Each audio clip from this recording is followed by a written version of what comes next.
Scientists say that multitasking can be bad for your health. I'm Vivian from Germany. Let's talk about that.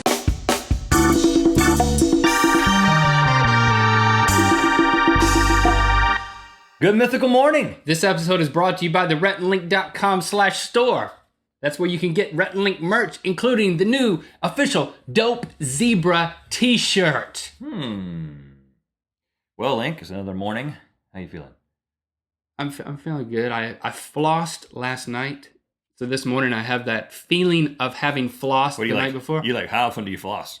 Well, probably more often than you do. What is this? Was it some kind of indictment? You know how it feels when like your gums kind of swell, and then it's a pain of cleanliness, and I like it. I flossed this morning with the little plastic things with the little threader on them. You tell me you floss every morning? No, but I did this morning. Okay. There must be something in the water. Do you feel a painful pleasantry associated with it? No. Flossing does not hurt so good, if that's what you're trying to imply. Well, I experience it. We're not talking about flossing, though, although we encourage it. We encourage you to floss. Right now, as you're watching this. There's a study, and when scientists begin studying things, I perk up. As opposed to just in general. Elementary school kids studying things. When scientists say something, I listen, okay? Just going to be honest with you. Tween girls. This study is about tween girls. Okay, meaning girls between a certain age. Something and teenage? I think it's like 8 to 12. Okay. That's sort of what they call that, the tween age. This study is about how much they multitask. And that means like consuming media, like being on Facebook, going and watching a YouTube video while they're texting and while they're watching TV and doing all these things the way that we are consuming media today. This is about the effects that multitasking is having on them. But you're talking specifically screen multitasking. Like, I mean, it's pervasive amongst the tween culture these days. No matter what you tweens are doing, you're also like texting at the same time, right? You got your thumbs on your phone, and you've got your eyes, like one eye on the phone and one eye on another screen. I don't think that actually literally happens, though. I mean, there are some people, but I think it's an actual vision problem when you can put like Mr. Mac in high school. Yeah, he could like watch two students at the same time, like or an iguana. I'm looking at you, and I'm looking at you. Yeah, I'm looking at both of y'all at the same time, and you're in different seats. That's not what you're talking about. You're talking about things. But the study is talking about like multiple screens at once kind of thing. Well, what the scientists said, and listen, these are scientists, so people don't, take this seriously. It says, these tween girls are spending much of their waking hours switching frantically between YouTube, Facebook, television, and text messaging. Now, we're from a different era. or era. We are also a result of... I am willing to admit that we are wrong from being where we're from. We are from a different era. We are both from an era, it was a mistake. Mom and Dad did not intend for this to happen, but hey, it happened. And I meant to say that. And we're not brothers. My point is, I guess I do a little bit of screen multitasking. Like, if I'm watching television, and say if I'm watching Netflix and it has like a buffer issue, boom, I'll have my phone there and I can like look at my Twitter feed. You take a break during the buffer. Well, I got to do something. Or if it's a commercial on like normal television, I'll look at my Twitter feed, or I'll look at, I'll just look at something fanciful on the internet. Fanciful. But I won't do it while I'm watching something on television. You're engaged. I mean, and this is you're engaged with the TV. Not that you've got a new relationship that no one knew about. But you, like me, and I think most people our age, it's like, if I'm going to commit to a television show, I commit to it. But I have started letting the multitasking creep in, where if I have a question about something, if I have a question about an actor, or if I have a question about a word that's used, I break out the phone, I go to Wikipedia. There's a lot of Wikipediaing and IMDbing that happens when I'm watching television. Well, I've also noticed in a group setting with you that we'll be having a conversation, and you will be the first guy to pull out your phone and like wiki something. And at first I will think, oh, Rhett's checked out of the conversation. And then after, people will just keep talking back and forth. And all of a sudden you'll re-enter the conversation with information from something from 5 minutes ago. I'm accessing the global knowledge base. And if they could just figure out a way to get my iPhone, to be permanently wired to my brain, as I have predicted before, you won't have to see me sit there going on my phone. You'll just be talking, and I'll be like, oh, you know what, Wikipedia? But then I'll claim it as my own knowledge. You won't be able to differentiate between when I'm accessing Wikipedia and when I'm accessing my cerebral cortex. And you just told us that, so now we'll know when you're doing it. Whenever I show signs of smartness in the future, I'll know that you're accessing something beyond your cerebral cortex. I'm not accessing anything.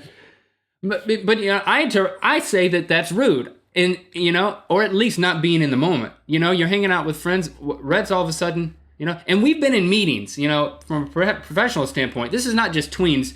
We've been in meetings where, you know, the suits will be on their text device. Yeah, that is rude, but they can get away with it. They can get away with it. Because they're in positions of power. But really what we're getting at here is not whether or not me and you multitask. Are the scientists, is their point that it's rude for tweens to be multitasking on so many screens? Because I agree. Well, scientists don't comment on things like rudeness. That would be like a sociologist or an ethicist.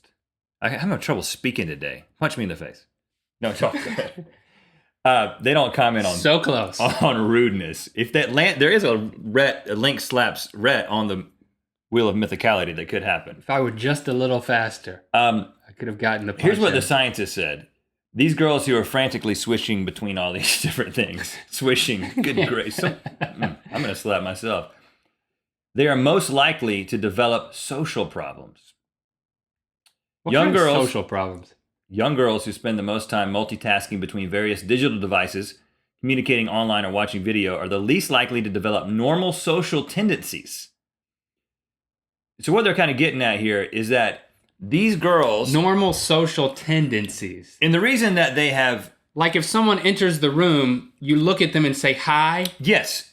Social interaction. They're just like... Well, no, and it's not... No. Not at all that. Not, they're texting and so they are distracted. No. By texting and multitasking, they are creating a situation in their brains in which when they have no text or no phone or anything, and you begin talking with them, they'll be like looking down... like this, like they don't know how to make contact with, and they don't know how to read your face. It's almost like an autism type thing or an Asperger's syndrome. Like I'm not kidding. Don't laugh about it, man. It's like a mild form of that we are engendering in the young people because of all the multitasking. They don't know how to interact. And the reason that it's young girls is just because this was through Discovery Girls magazine or something, and there's not a lot of boys who read Discovery Girls magazine. I've seen plenty of young tweens, guys and girls, who you start a conversation with them, and they're looking at my shoes. Shoegazers. I say, yeah, you like my shoes? They're like, no, I'm afraid of you, and I can't look at your face. You're not a screen. You're not a screen, so I don't know how to engage. Yeah, and this is a real problem. And these kids are growing up, and so the scientists say, again, they're scientists. They say the antidote for this hyper-digital phenomenon is for children to spend plenty of time interacting face-to-face with people. So they're not saying necessarily stop the multitasking, which, you know, they probably should. They should tone down on it. But in this, I mean, we're going to be doing it. We're going to have the phone, and we're going to have the YouTube and the TV and all this stuff. But the typewriter. And lots of kids have the typewriter, which really takes a lot of your attention away from everything else. But the scientists are saying that you basically need to counteract all the multitasking with your kids interacting with actual people. Yeah, I definitely try to teach my children when they meet someone for the first time you have to tell a kid, look this person in the eye and say, hi, my name is Lincoln. My name is Lily. You know, you got to teach them that. Yeah, my kids, we've had since we've been out here in California, we just moved into this new place. We've had some problems. We've had an electrician have to show up. We've had a plumber show up. And we've had an exterminator show up for a rat problem. Woo, that's another episode. But the exterminator showed up, and my 3-year-old, we always say, yeah, go talk to him. Ask them what their name is. Get to know them. It might distract them from their work, but, you know, my kids are learning to recognize facial tendencies and interact. And this is the universal symbol for that. Shaking fingers in front of your face. And my 3-year-old walks up to the exterminator and he's like, are those your favorite pants? That's a legitimate question. I mean, exterminator. You know, and it's a great question. What did he say? He said, no, these are not my favorite pants. It was almost like Shepard was thinking, you know, I got to come up with something. I mean, That's a good one. He's got on pants. Are those his favorite ones? I don't know. That's also a good pickup line for you single guys out there. Hey, baby, are those your favorite pants? Because they're mine on you. See, you could take it all the way. They're my favorite pants on you. Oh, I was very confused for a second. Yeah, I had a magazine salesman of all people come to the door. Yes, they still exist. Magazines still exist. Yeah. And people sell them at your front door. I open the door. The guy steps back 5 feet and he says, "I'm just here to sell magazines." And Lando, my 2-year-old, comes up beside me and he looks at him and goes, "Bye." That was the perfect thing to say. All I did was I was just like, now shut the door. It's like a telemarketer. Put your 2-year-old on the phone. Bye. So the application for you parents out there is get your kids to talk to any person who comes into your house. And if a person comes to your door, just send the kids out there to just interact with them, because it'll keep them from developing bad social tendencies. And, then they can get on the Facebook and the YouTube as much as they want. And get them to use their allowance to buy magazines and to pay the exterminator. I think if you can also get that, that's a pretty sweet deal. Mm-hmm. Let's spin the wheel. Speaking of multitasking, you're sitting there and I'm spinning the wheel. We're spinning the wheel while doing the show at the same time. Our desks look at each other. We have all of this face-to-face contact. Well, not contact. Sometimes we just stare at one another for hours on end, just recognizing facial expressions. Because we're not tweens. Zero gravity. This is when we end the show in zero gravity. And since we don't have a machine to do that. Whoa. All of a sudden they've switched the switch. Are we in the International Space Station? This was... I kind of feel like I'm running a little bit more than I... Oh, we need to come back down in the frame a little bit there. No, I like being up here. It's kind of turning into like an air chair moment. Yeah, my thighs are giving out. Thanks for watching us today.